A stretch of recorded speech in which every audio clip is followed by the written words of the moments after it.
Back to the city of Jerusalem. We could be here a long, long time. As I've shared before, there are many places in Israel that are just absolute favorites. And that would go for me too. It's really hard to isolate. Certainly, Jerusalem is the golden city. It's the place of so much that happened in the life of Christ. And the Passion Week, which is where we will go tonight.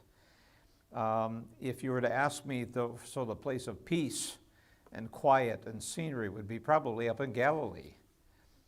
There's quite a bit of rural area, beautiful sea on a nice sunny day, blue skies. You can't beat it. And the peace and calm.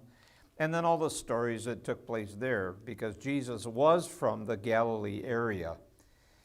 So I enjoy both, but we're spending the bulk of our time here. And as we draw to a close our combined series on geography, a little bit of archaeology, and then Bible history and events as per geographic locations. We're now in Jerusalem. So I want to take you back here, just a quick review as we understand the Second Temple period and the Second Temple. The Second Temple began when the Israeli people came back from captivity in Babylon. And it was under Zerubbabel that the temple was rebuilt. Ezra arrived shortly after, was certainly a vital part of all that, and was very likely either by himself or in tandem with Baruch, who was in the book of Jeremiah. But the settling of Canaan was really critical, putting the whole Old Testament together. But the Second Temple is of that period.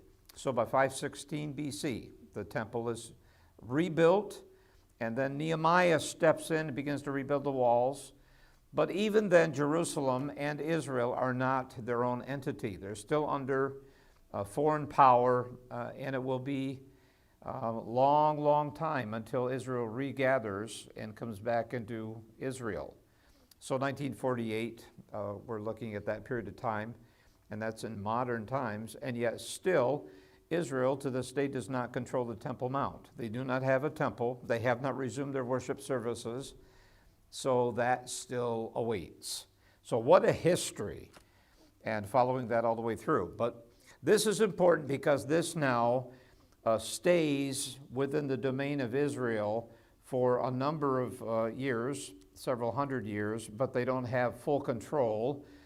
They're sharing it. They are back on the Temple Mount. Herod enlarges this, twice the size as Solomon's temple, greatly enlarged over Zerubbabel's.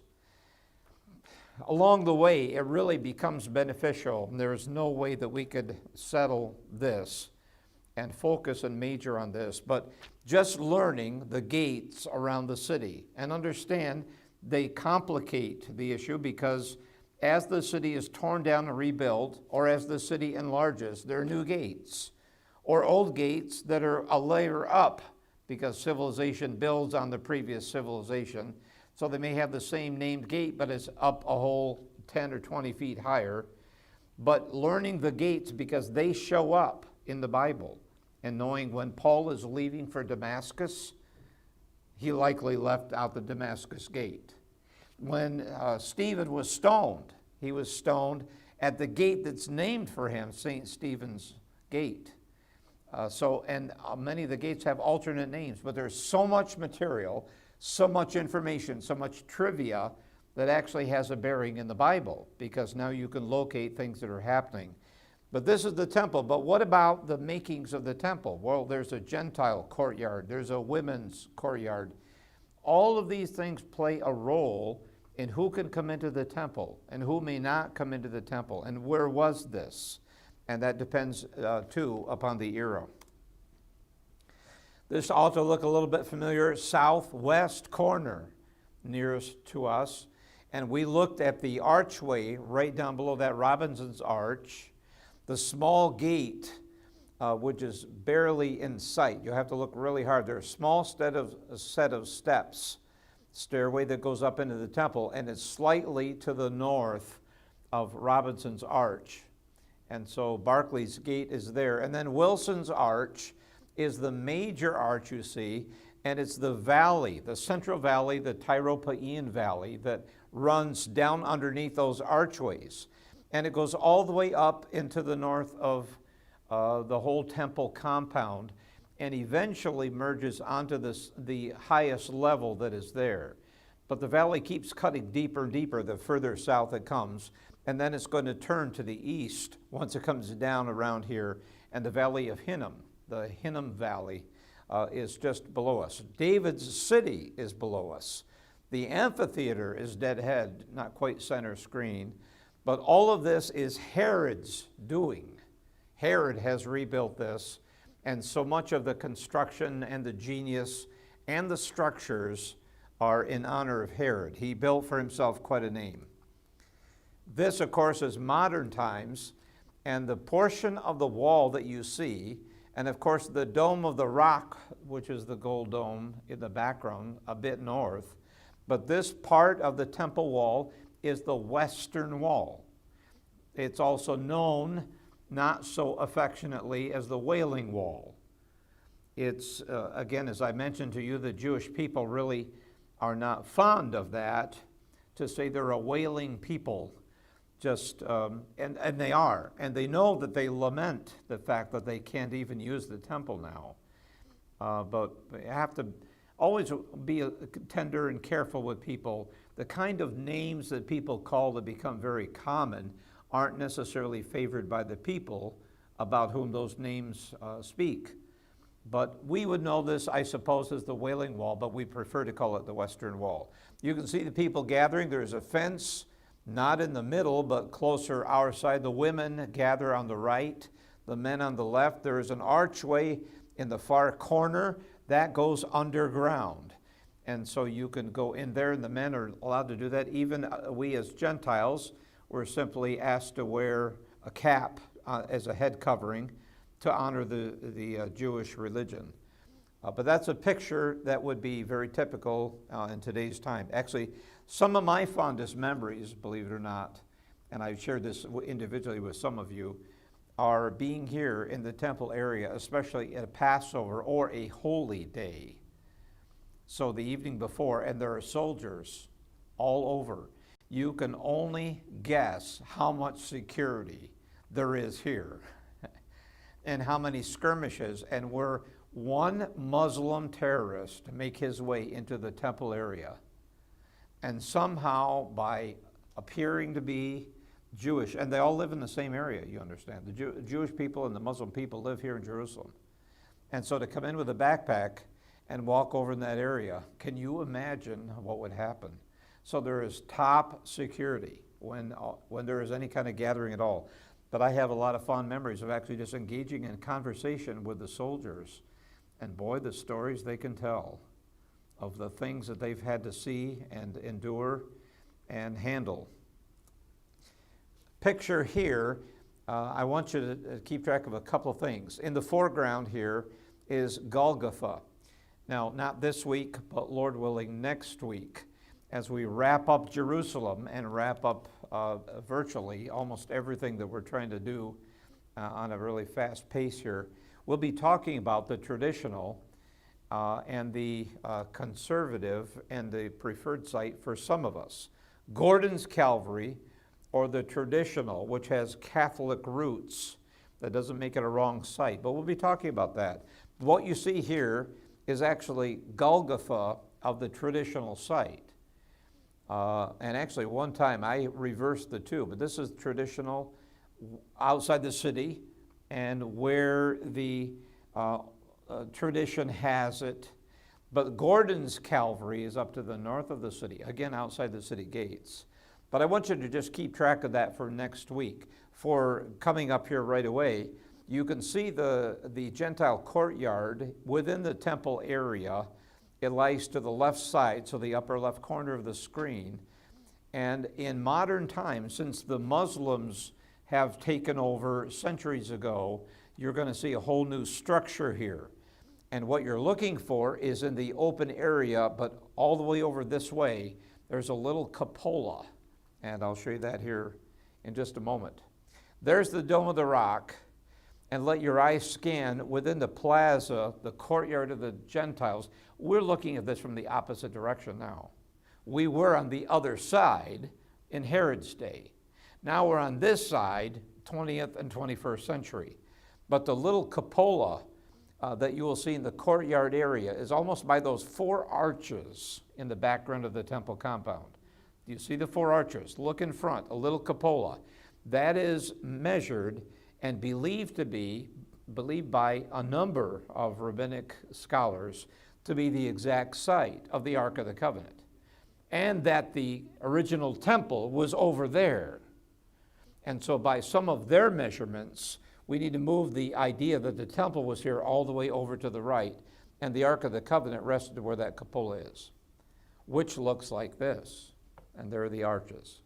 So there is a rock underneath there, and something that is the place where Abraham offered Isaac, and where the temple stood, and where the Holy of Holies was, and the Ark of the Covenant. On the northwest corner of the temple compound was this 4-pillared and watchtower area. And Herod had this designed and set up so that his soldiers could look into the temple compound. So we're just not quite able to look over the wall on the right-hand side, but this is the courtyard of the Gentiles. But if there was some kind of a riot that was forming, they would see that immediately, and they had entrance into the temple to go and put out any kind of rebellion that could come up. But this now becomes one of the locations where not a few think that some of the 14 Stations of the Cross certainly utilized this in Herod's pursuit and the Jewish pursuit to have Jesus tried and convicted. And so the Fortress of Antonia, another look backing off. Now we just change location slightly, and you can see the temple area to the left and the walkway all the way around, so the soldiers are looking down in and keeping track of everything going on. Now, there are 2 things that we want to try to accomplish. I don't think we can get all the way there tonight, but I at least want to familiarize you. There are a couple things. Number 1 is a chronology and the timing. And for that, I certainly have to acknowledge that traditionally, Good Friday is the day that Christ was crucified and then by evening entombed. I'm going to challenge that here in a few minutes, and we'll just look at a few things. I would like to take you on a whirlwind tour as we're going through the slides and talk to you about the Passion Week, what happened, and at least as best we can see from Scripture, what happened when. But Good Friday leaves one big thing hanging, and that is, how could we believe in 3 days and 3 nights if Jesus didn't die until afternoon on Friday and be gone from the tomb by daylight Sunday? How? Good question. And I know that this is traditional. I remember fondly, we used to have a combined service with Kendall Park Baptist Church for Good Friday service. And it was always a special time. The only problem is we had the wrong day. But other than that, we'll just go ahead and call it Good Friday, and we'll meet and we'll sing about Christ's resurrection, and we'll all be blessed. But he didn't die, and he wasn't buried by Friday night. So, wrong day. But where do we go from there? So we could spend quite a bit of time. I'm sorry this isn't quite legible, but at least acknowledge that in this chart, there is up near the top in white, a high day Sabbath, a high Sabbath. So don't forget, and we just talked about this on Sunday, not only is it the 7th day of the week considered Sabbath, which was Saturday. It began Friday night at twilight, and it went until Saturday night at twilight. And Jesus could not rise before Saturday night, we'll say 6 p.m. He actually could have been vacant from the tomb anytime after that. But if you back up 3 days from 6 p.m. Saturday, you can't have Jesus being buried by 6 p.m. Friday. You just can't do it. But Sabbath refers not only to the 7th day, but to the holy, special feast days in Leviticus 23, which God identified this too is a holy convocation. That is a holy assembly. And that's the word Sabbath. It's a high Sabbath. So not only the weekly Saturday, but through the year, there were other Sabbath days too. So now we're going to be reading in Scripture. We haven't time tonight. I hope I can fit it in next Wednesday. But when we read in the gospel accounts that when the Sabbaths were over, but it's plural, and you have to ask yourself, what do you mean Sabbaths? Well, that's because Passover was that week, and that's considered a holy Sabbath. And the Feast of Unleavened Bread is also Sabbath. And so is Saturday Sabbath. So actually, and they don't fall on a particular named day like Monday, Tuesday, Wednesday, Thursday, Friday, Saturday, or Sunday. They fall on the 14th of Nisan. And so the day is going to change according to the year. So you could have Passover and the Feast of Unleavened Bread earlier in the week when Christ was crucified. And as a matter of fact, if he's the Passover lamb, he would need to have a part in the Passover feast. And the Jewish people didn't even realize that the Passover lamb is being executed. They wouldn't understand that at that time. But that didn't have to be on Saturday. In fact, it couldn't have been. So now if we actually, and you can calculate by lunar calendar, and it's all done computer generated, you can find it online. In what year would the Sabbath, which is called Passover, be on a Tuesday or a Wednesday or a Thursday or a Friday, or coincide and be on a Saturday? In what year? Surprise, surprise, surprise. And the timing comes out to be, oh, this fits with the life of Christ. Once we adjust the flip of the calendar from BC to AD times, and we know he wasn't born on 0 AD. So we change the calendar accordingly to account for Herod's birth and death and so on. And lo and behold, it all fits. Well, you notice here that according to this chart, we have the death of Christ, which occurred on Wednesday, and in the tomb by Wednesday evening, twilight, because that's the beginning of the Passover. And no work can be done. So we have to take care of details, and he must be interred and buried before the Passover begins. And so that was Wednesday evening, twilight. He was crucified and died at 3 p.m. and in the grave by 6 p.m. They had to hurry so as not to violate the Sabbath. So Wednesday, 6 p.m. to Thursday, to Friday, to Saturday, 6 p.m. Whoa, 3 days and 3 nights. How about that? So there are a number of us that believe that there was a Wednesday crucifixion.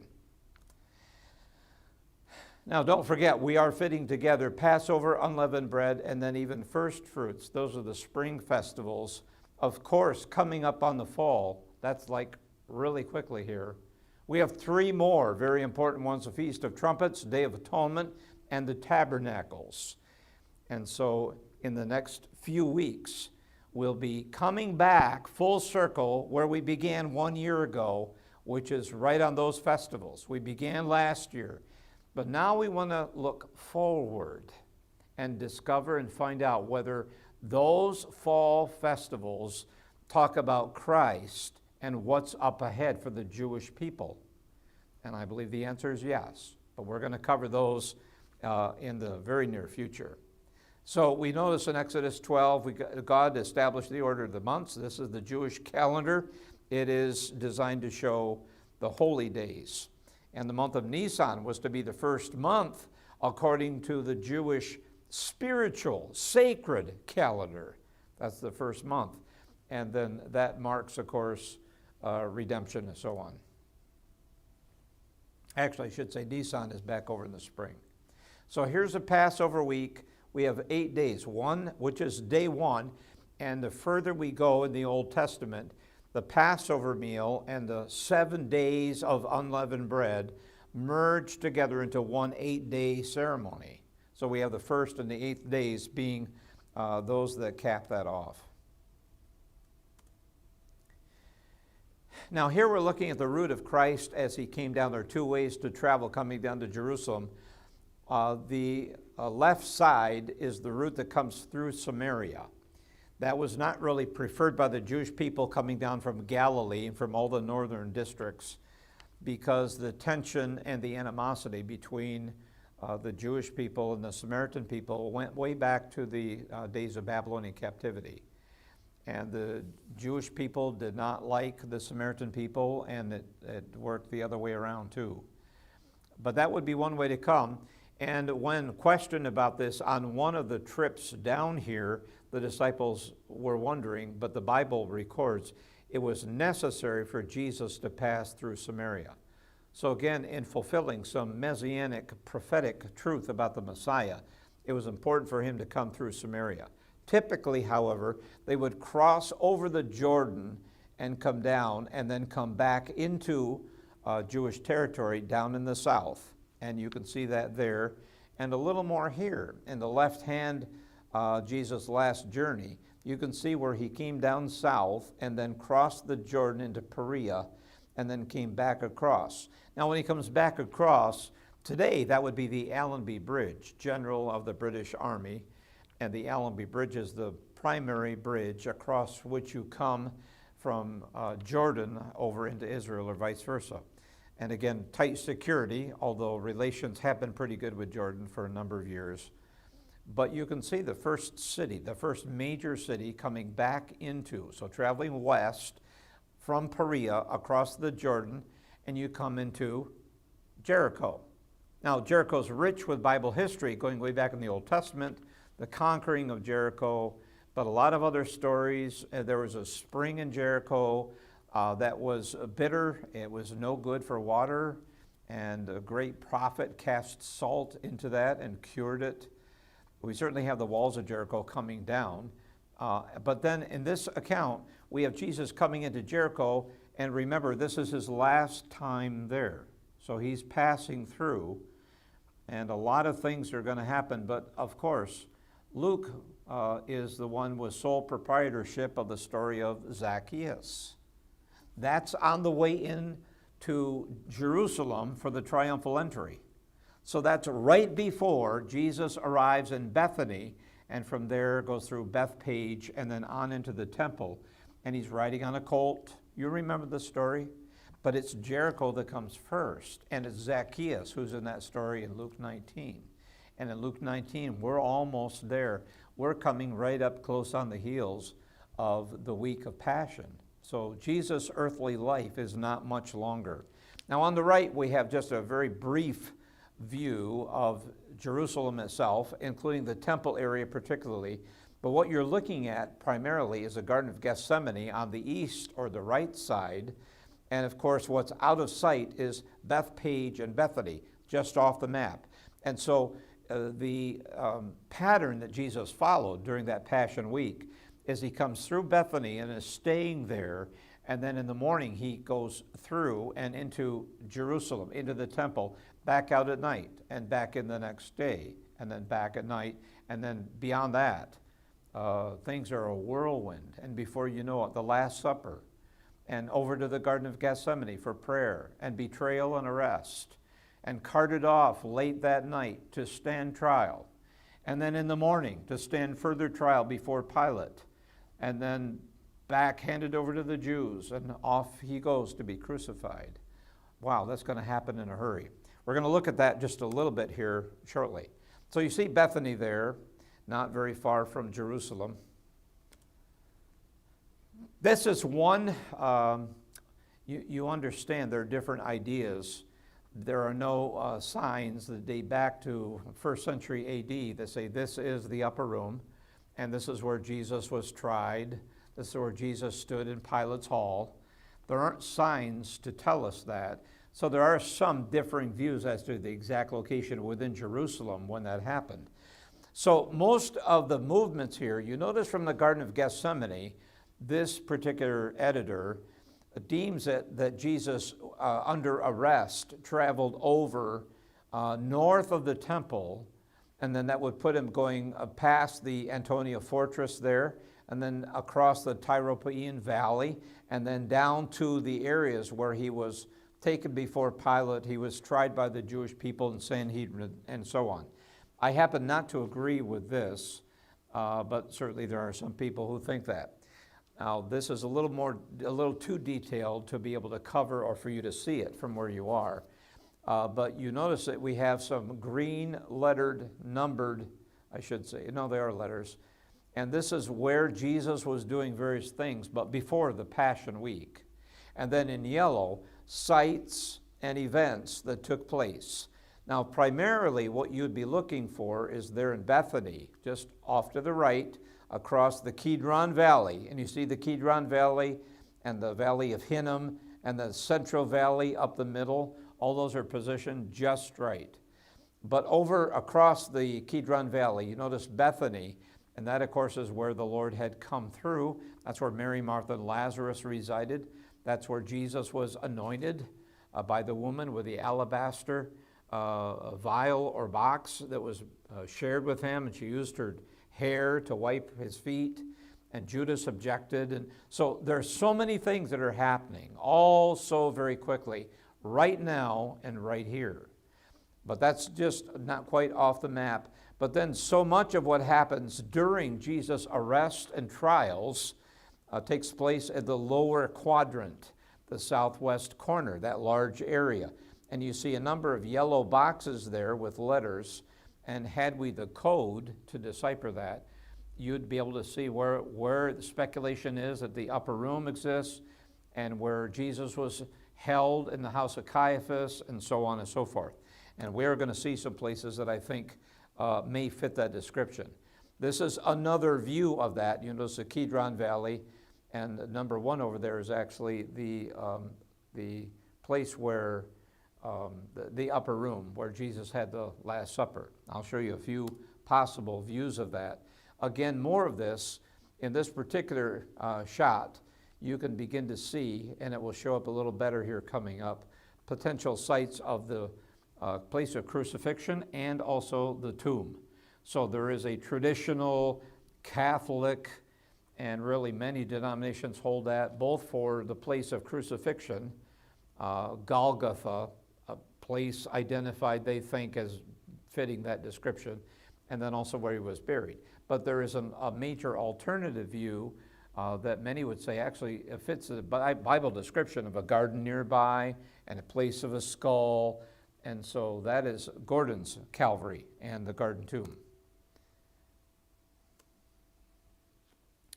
Another view, and my objection here, had we the ability to zoom in, and I will take in a little bit closer, is that we've got the days wrong. And where I'm going to show you here just a couple of minutes is going through Mark's gospel. We'll use that as our guide. And I want you to see the feasibility of what fits on what day. We're going to have to really move fast, but I think we can do some of that. Enlarging that just a little bit, you begin to see the upper city. This is the yellow quadrant, the Tyropaian Valley. I think you can make out the temple area toward the right and the whole northern area. And then in the green area, slightly, just a little bit of due north there, Golgotha, that's Gordon's Calvary. But there is a traditional Golgotha, again in the green. You see a kind of a peach shaded area, a text box. Right below that is the Golgotha that is considered traditional. So I'll show you some pictures from both places, but there won't be time here tonight.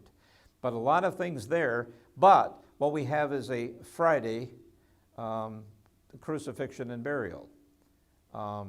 So Thursday night we got Jesus going to Gethsemane, being arrested, brought over for trial, and then that morning merges into early morning, and he's standing before Pilate and so on. And so he's crucified on Friday, buried on Friday, and gone by Sunday morning. So that, again, is a view. just a little better view, a little bit larger. You can see a few things more. You can see the Monday events. And what I'm going to propose to you is that what we have is a large space of time between later Tuesday or Tuesday night and all the way into Thursday night. And we don't have detail in Scripture that says that's when he was in the temple, that's when he was challenging the Sadducees or they him. And actually, I think it all happened on Tuesday. Another view here, and you see just a few things, but particularly keep track over in the left, the southwest corner, and you begin to see the temple is there, and we've, of course, rotated slightly. David's city is in this lower right-hand sliver. You remember how that is shaped. There's Jerusalem, and this is Bethany and Bethpage, the Mount of Olives, and Jerusalem. And so the traveling went like this, Bethany to Bethpage. What was at Bethpage again? Oh yeah, the donkey. So they stayed overnight in Bethany, and then there's a donkey, a colt, waiting, and then traveling on into the temple and all the things that happened there. And then from here, you can again see the route that was followed, and back and forth. This is day by day and evening. They would come out of the temple and back over. It was when Jesus went in for the triumphal entry on Sunday, he went in. Let's go right now. This is where we're going to pick up in Mark and really hustle through here. But at chapter 11 of the Gospel of Mark, and in verse 1, as they approached Jerusalem at Bethpage and Bethany near the Mount of Olives, okay, you just saw all of that right here. He sent two of his disciples and said to them, "Go into the village opposite you, and immediately as you enter it, you will find a colt tied there on which no one has yet ever sat. Untie it and bring it here. If anyone says to you, 'Why are you doing this?' you say, 'The Lord has need of it,' and immediately he will send it back here." So they went away, they found the colt, they brought it back. Jesus rode on the colt. Verse 8, many spread their coats in the road, others spread leafy branches, which they'd cut from the fields. And now, quoting from Psalm 118, they're shouting, "Hosanna, blessed is he who comes in the name of the Lord. Blessed is the coming kingdom of our father David, Hosanna in the highest." And verse 11, now Jesus entered Jerusalem. What day? Presumably, this is Sunday. And we most all agree this was on Sunday, not on the Sabbath, the day before, but on Sunday, the week of the crucifixion. So he's coming into Jerusalem, verse 11. This is not a new day. This is coming from Bethany, through Bethpage, on the colt, into Jerusalem. And what did he do? Verse 11. Jesus entered Jerusalem and came into the temple, and after looking around at everything, he left for Bethany with the 12, since it was already late. Verse 12, on the next day. Now, what day are we on now? Monday. Okay?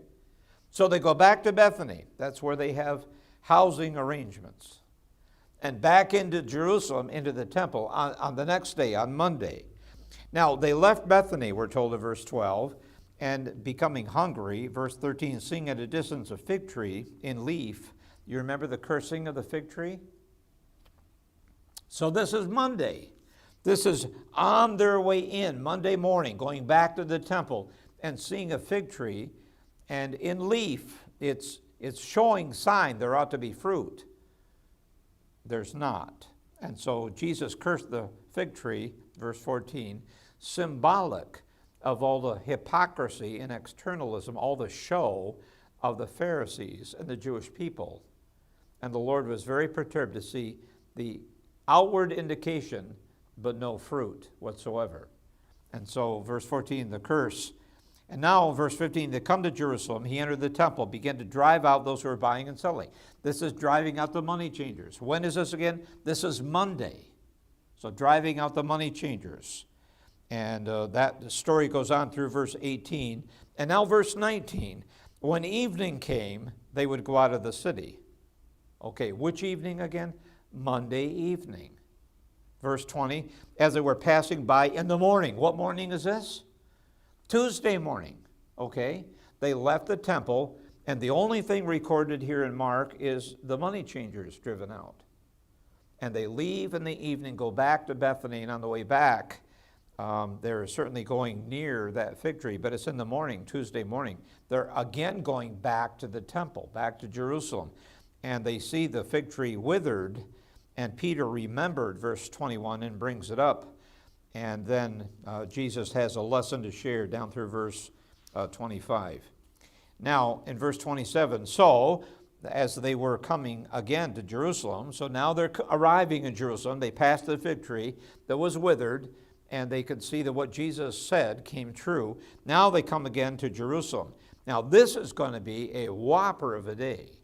So this is Tuesday. Sometime in the morning, they arrive at the temple, and we're going to have one confrontation after another, and lessons and talks, including the Mount Olive discourse that Jesus talked about the future. But in verse 27, they came again to Jerusalem.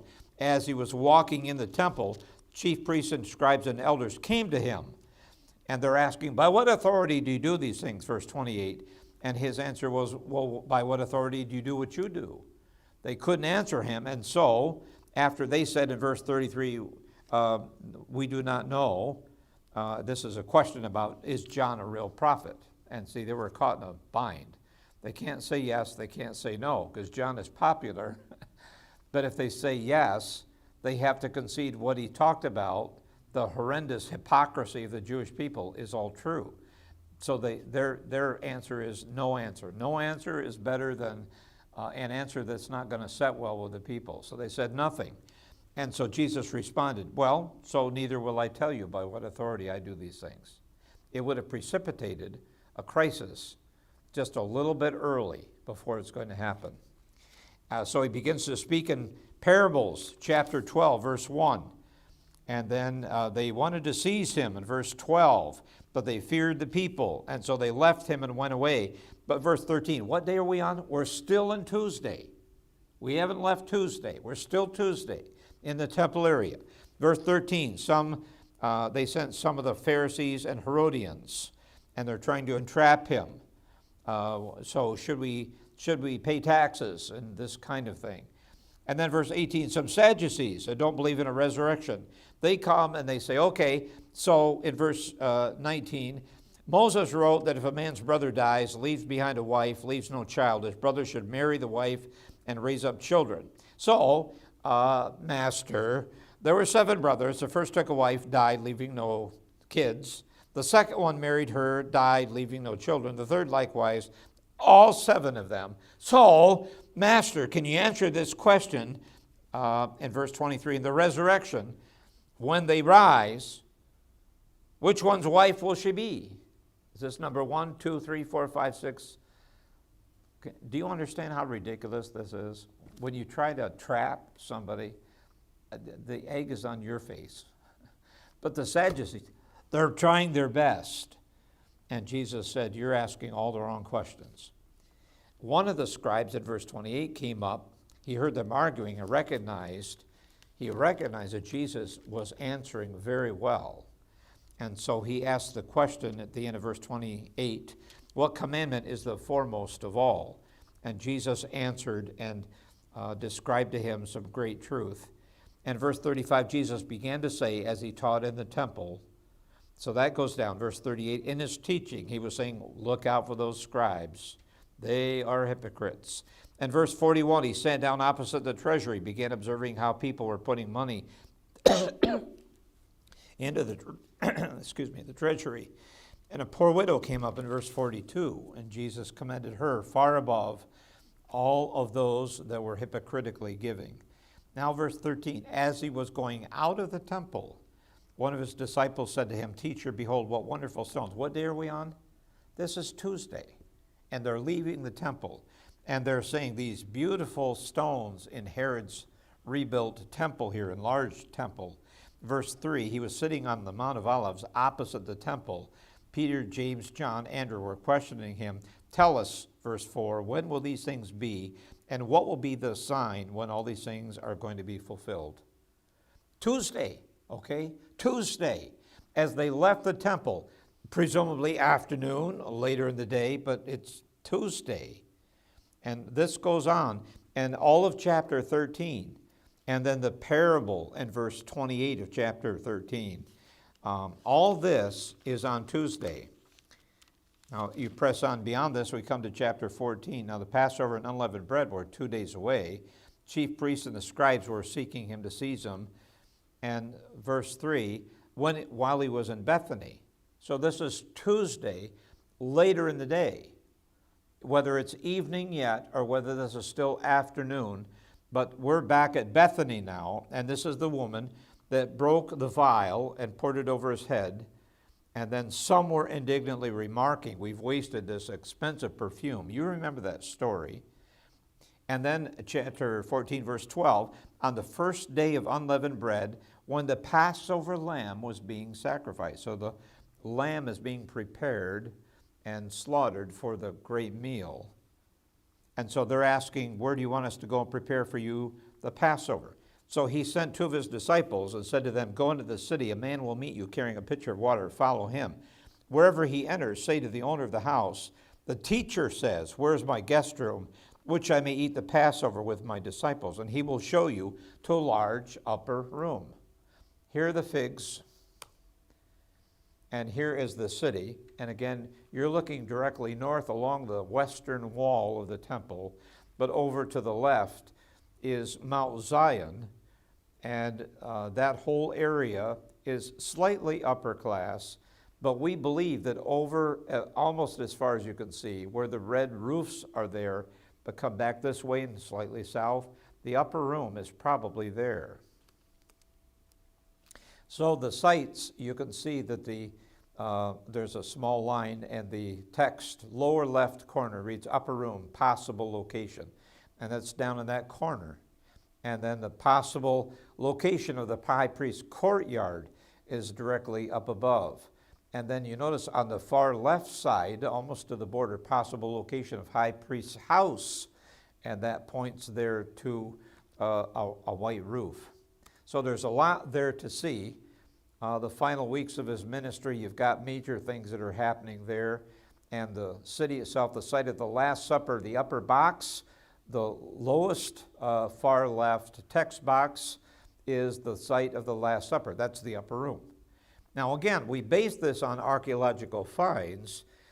I don't think it's possible to say with absolute assurance that we have the right place. But this is the traditional site of the upper room. This is located. If you travel there, you've been here. And it's this room that is a little more upper class and large enough that it would host 120 people. And that's how many were gathered. And not just the Last Supper. Remember, too, that we've got the group of believers that are gathering after Jesus' ascension, and he told them to tarry. You go and wait. And so they're praying. Acts 1 and into Acts 2. And then the Holy Spirit comes. So that's here. And the young man is likely a young man carrying a pitcher who leads the disciples to this upper room to share the Passover meal, a young man by the name of Mark, John Mark, the author of the second gospel. This is his home. His mother lived there. He's still a young man. So in Jerusalem, the upper room, far left, traditional place, just slightly above that, the house of Caiaphas. That's going to be important. That'll be the place where the soldiers take Christ when arrested from the Garden of Gethsemane. So the route now going to or from the upper room, this would be coming from over here to celebrate the final, as Jesus sat on the Mount of Olives and gave the Olivet Discourse, and then they went to celebrate the Last Supper and the Passover meal together. This is a little too fine print for you to see, I'm quite sure, but the upper room is there, a number of things, the house of Caiaphas, the kind of purple or pinkish shade, mostly down to the left. So there are a lot of sites that are here, and had we more time, but we don't. Upper room. on the columns. And again, this particular, turning this into a kind of a worship place is beyond the 1st century AD, but the foundation of the house is probably original. It probably is the site. The pelicans actually are very early symbols of probably the death of Christ, and certainly of the supply of God the Father. So there's a lot of antiquity behind the pelicans, and they adorn a lot of the columns that are there. Of course, you recognize the picture, which is totally wrong. It would work in the Middle Ages, but they didn't sit at a 27-inch, let alone a 29-inch table. It was low to the ground, but it makes certainly a memorable pictorial scene. The steps that come down are coming down out of that part of the city, and they're coming down from next to the house of Caiaphas. This is a sculpture that shows them leaving after the Lord's Supper on their way over to the Garden of Gethsemane. So the disciples are going over where he will pray, where they will talk more, and where then they'll be interrupted as the soldiers come and Judas betrays the Lord. They would have gone to the south of the city. These are those, this is the south side. You're looking over at the Hill of Offense. Just around the corner, the next hill over is the Mount of Olives. And all the way up at the top, you probably can't see too well, but there's a 7 Arches hotel up there. This is the Hill of Offense, south side, south steps, with gates and doorways going up into the temple, and the western wall is just off to our left and running straight north from there. Again, these are the excavations. This goes back several years. They've done quite a bit more. But this is almost over to the corner, and the corner up above will be where Jesus was tempted. South steps, south wall of the temple area, and a view, and they would have been coming from the left side, just a little above where the road now winds, but that part of the city where the upper room is and where the house of Caiaphas is right straight ahead of us. Follow the wall of the temple, but a little bit to the south of that. And there you see, of course, modern day, the Dome of the Rock. Garden of Gethsemane looked like this. Records reveal that when Titus came through and destroyed Jerusalem, he cut down the olive trees right down to the roots. But as best as can be figured from the dating and aging of the trees, the roots are probably from 1st century AD. And olive trees can spring up from the roots. So, of course, not too difficult to see this as a sign of resurrection or the revival of the Jewish people, that while they're cut right down to the ground, they're not gone. And God does have plans for them up ahead. It's a beautiful place. And from within there, you can look across and see the city. The walls of the city are up there, and the eastern gate as well. So if you look quite closely, this is through the trees, but down on the lower edge. Right in front of us and down in that valley is the Kidron Valley. You cannot always see the topography there, but down the hill and up that side, that's a Muslim cemetery up there, and the double gates are the eastern gates.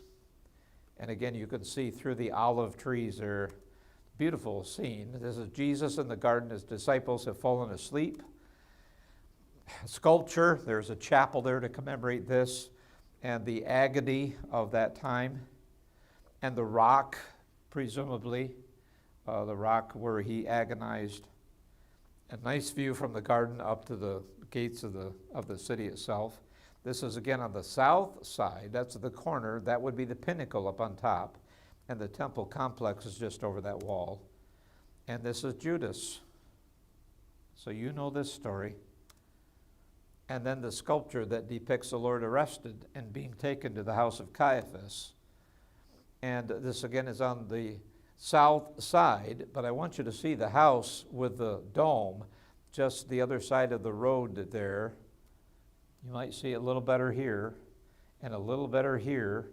And this is St. Peter in Gallican 2, which is when the cock crows.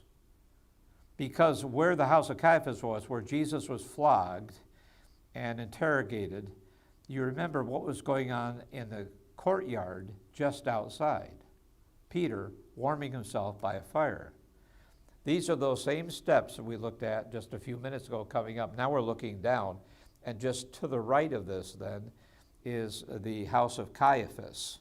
And again, looking from down up toward the top. And that's the dome and the house where Caiaphas kept Christ, interrogated him. And it has been, of course, restored a lot, but we have great confidence that this is the identical place. And there is a chapel within, and there are holding places below. It's like a prison down there, but the places where they would keep prisoners, at least for overnight. And those columns, and all along here in this prison, back in the time, you could only get in there from the manhole cover up above. They were lowered by a rope down below. But over on the side was a well-guarded door that led out into the courtyard. And if you read in the gospel accounts, when the cock crowed a third time, and you remember Peter's reaction, in one of the gospels, after Peter had answered the question 3 times, don't you know this man in there? Why are you here? We think we've seen you with the disciples before. Oh, no, I don't know him at all. And of course, that was contrary to what he said, Lord, I will never deny you. But now he's doing it. And when he heard the cock crow the 3rd time, can you hear that cock-a-doodle-doo? What did he do? According to one gospel writer, he went out and wept bitterly. What a moment that must have been. This is the place where Jesus was held. These are carved out, chiseled out holes where salt brine was put. So the salt brine goes down into that hole, and they take that with a cloth, and after whipping him and flogging him, they rub that on the wounds just to make sure he has the full effect of the wounds laid on his back there. And also, you notice the column on the left, that's actually also carved out, and there's a hole the other side. So chains were put there, and in 2 columns they would stretch out the arms both ways, and then rip open the shirt on the back and flog him that way. And with very little doubt, they found traces of salt down in these. So there's very little doubt as to what this is. This is the house of Caiaphas, and it was terrible. So here's just a mosaic and a painting. Here's a carved door of the church of St. Peter where the cock crowed. This is a weather vane up on top with a rooster, just to remind everybody of that story. Peter sitting outside warming himself in the fire, and then a column and a rooster up on top. So, and we're going to pause right here. Our time really is gone. I'm going to pick up now with the trials of Christ. I'd hope to kind of get through a little bit more of that, but that's okay. So we're going to stop right here. And I am sorry I have so many other slides. I have just tried to call out everything except bare bones. So there are a lot of other things to see, but at least you got to see this. So this is a Sanhedrin, and this is a trial. And it would have been like this when Christ was carted back and forth to stand trial. False witnesses prepared, everything ready, and still he was innocent, and everybody knew it, but he was crucified anyway. Why? For us. So we'll stop here. I hope you come back next week. I am actually going to try to finish this part up, and so if you can be here, we'll enjoy having you. Okay, so we're going to cut this out. We're going to ask for some prayer requests, and once we